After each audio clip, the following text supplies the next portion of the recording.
Now, Awolowo was replaced by Samuel Ladoke Akintola as Premier of Western Nigeria, and Akintola was a very different kind of guy. Awolowo, the socialist, wanted to oppose the federal government at every turn, but Akintola, the pragmatist, preferred the "if you can't beat them, join them" approach. Awolowo was party leader, but Akintola had all the executive powers as the premier. It was never going to end well. Problem turned to wahala in May 1962 when Awolowo loyalists and Akintola loyalists started a brawl during a session in the Western House of Assembly. Apparently, Awo's guys had moved a motion of no confidence against Akintola. Before you could say snap, thugs supporting both sides had started fighting in the streets of Ibadan and other towns in the west. Eventually, the federal government just had to step in. On May 29, Prime Minister Abubakar Tafawa Balewa declared a state of emergency in the western region, dissolved the regional government, and appointed the erstwhile Federal Minister of Health,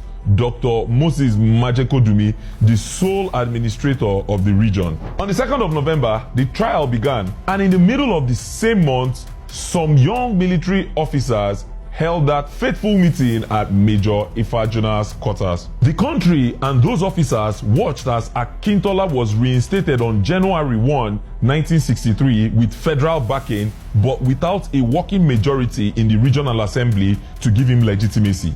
Constitutionally, the premier was elected by a majority of the House of Assembly, but Akintola only needed Balewa's seal of approval. Everybody watched as Akintola broke away from the AG and formed the NNDP along with his minority support. They watched as many parliamentarians were either induced or coerced into defecting. Akintola was allowed to rule the West without a majority until the 1965 elections. Meanwhile, in September 1963, Awolowo and others were found guilty of conspiracy to commit high treason, and he was sentenced to 10 years in Calabar prison. Balewa's government had, in the space of less than 2 years, decapitated the last remaining opposition in the country. When the 1965 general elections came around in the western region, they made sure that the action group would not rise again. Ballot boxes were pilfered. Votes were suppressed with help from senior figures in the military. The violence that followed made the violence of 1962 look like secondary school Gidigbo by comparison. Thugs affiliated with the action group were burning the houses and cars of NNDP politicians and their supporters every day. It was that particular tactic that earned it the name Operation Wetie, meaning Operation Wet It, and this time, Balewa didn't bother with a state of emergency. He just put police and army boots on the ground and shut everybody down. You know, democracy. While the West was burning and the MPC government was fiddling, deadly cracks were forming in the military. As usual with Nigeria, it had everything to do with tribal quotas and federal character. Initially, Western educated Southerners, mostly Igbo guys, dominated the officer corps. But then, after the 1962 debacle in Western Nigeria, Balewa's government ramped up the recruitment of Northern officers into the armed forces and lowered the educational requirements for their recruitment, which was at least 5 credits in WAEC at the time. It was under these conditions that officers like Buhari joined the Nigeria Military Training College, and we still don't have any idea if he passed WAEC or not. No be me talk amo. The Southern officers interpreted this as the Northern elites packing the rank and file with their loyalists, and considering the timing and what was happening in the Western region, it looked like they had a point. Finally, on January 15, 1966, the January boys struck. They targeted the heads of government in each region and the top guns in the military. Major Chukwuma Kaduna Nzogu, the one who everyone recognizes as the ringleader, was chief instructor at the Nigeria Military Training College at the time, so he used training exercises and war games to disguise his preparations. That morning, he and his troops stormed the residence of the Northern Premier, Sir Ahmadu Bello, and gunned him down along with his wife and several aides.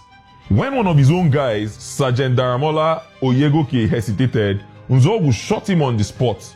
Nzogu and his men also assassinated the most senior military officers in Kaduna, Brigadier Samuel Ademolegun, who was the commander of the 1st Brigade, and Colonel Kur Mohammed, the Deputy Quartermaster General of the Army.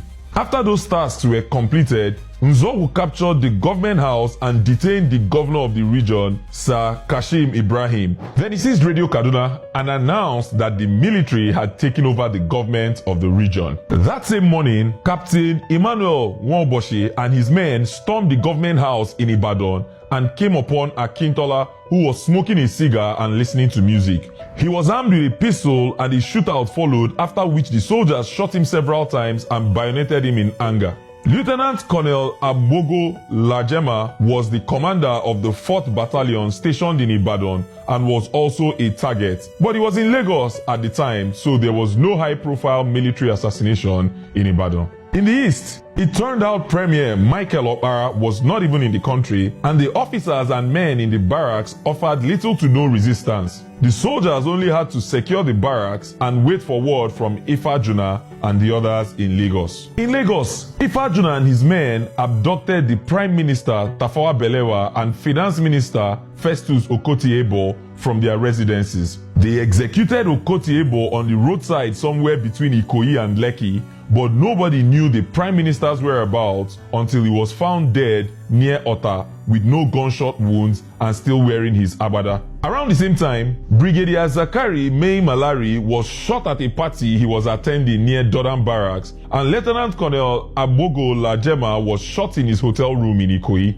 The Army's Adjutant General, Lieutenant Colonel James Yakubu Pam, was dragged from his home, shot, and his body was abandoned near Ikeja Cantonment. The boys accosted the Quartermaster General, Lieutenant Colonel Anthony Unegbe, in his home and requested access to the armory. Unegbe refused to give them the keys and they shot him. The coup would have been successful, but for some reason, Major Ifajuna decided not to execute Major General Aguiyi Ironsi, the GOC of the Nigerian Army.